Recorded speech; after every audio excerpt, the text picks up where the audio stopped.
Hello, Derek Side here, again with the Oklahoma City Police Department Fact Unit, and I'm here with the Fact Box. That's right, you already knew what time it was.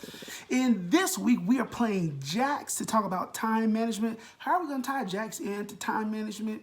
You get to find out. But before we jump in here, just so you know where everything is, we are on April 27th. If you're on the south side, it's going to be April 28th, depending on where you at. North side, south side, either or, you got the right one. Inside there, you're going to have a ball, some jacks, and some rules.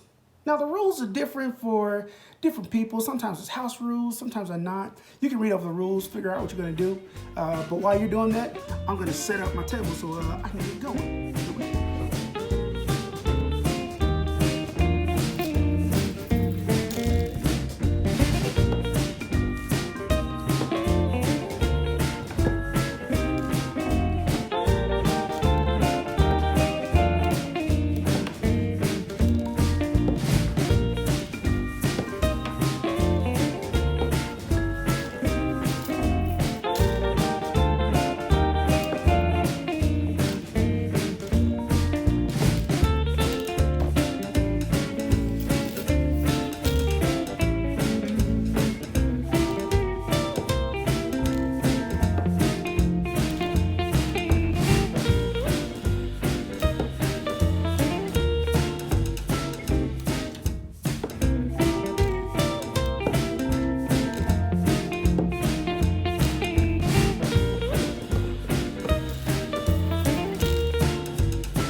All right, well, that was that. As you can see, I'm not much of the jack player. I mean, I don't suck. I'm not terrible, but I'm not good. I'm not good, but I'm not bad. I'm kind of right in that middle. What did I get to? 6, 7, either or. I didn't win, right? Also, I forgot to tell you that my set of jacks only came with 9 jacks instead of 10. So in case you were looking at that thinking, that don't look right, you're right. I didn't have that many. Anyhow. So, I know you're thinking, what in the world does jacks have to do with time management? Before we jump into that, I want to make sure everybody has their sheets ready. This has our discussion questions on there.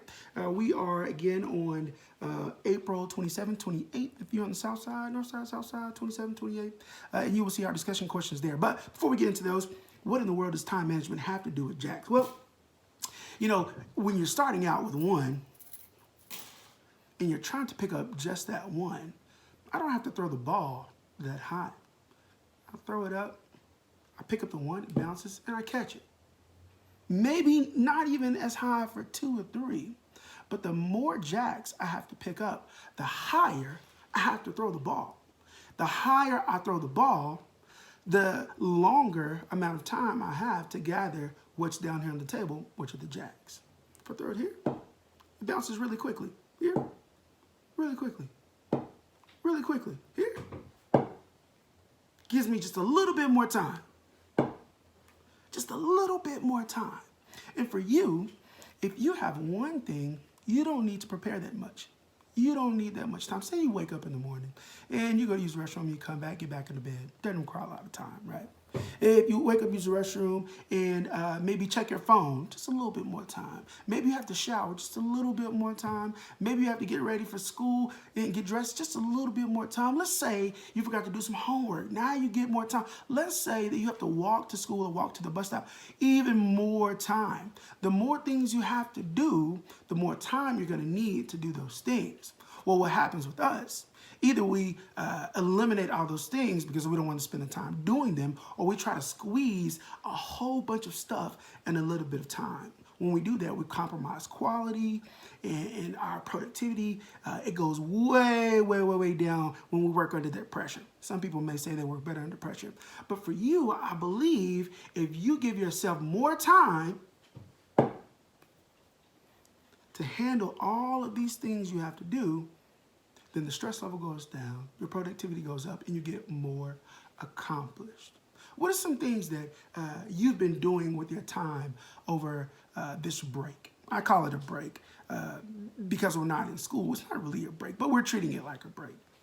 I talk to students all the time and ask them what have they been doing. And they say, oh man, I sleep in until 10, 11, 12 o'clock. I stay up late. When I'm up, I'm eating, or I'm talking to my friends. I'm on TikTok, I'm on social media, I'm on YouTube, I'm playing video games. And while that is okay to some extent, the time that they were using going to school, learning, improving themselves, they have now eliminated that time and they've replaced it with some other things that I believe could be set to the side, and you could use that time to do something a little bit more productive with. So the first question is, what are you doing with your time? I think it's very important.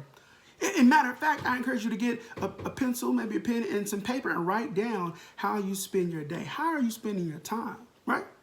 Question number 2 is, are there different ways that you would love to spend your time? Are there some different ways that you would like to spend your time?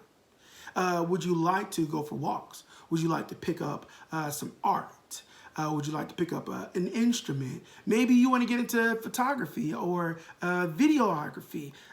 Maybe you want to cook more. Maybe you want to exercise more. What are some things that you have to do? Well, in order to do those things, it requires time. And the more things you add that you want to do, you have to add more time.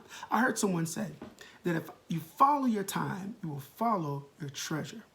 Many times people say they want to do great things and they want to be great, but they don't want to invest the time to do it. So question number 1, what have you been doing with your time? Question number 2, are there different ways that you can spend your time? Question number 3, what can you do to spend your time better or differently?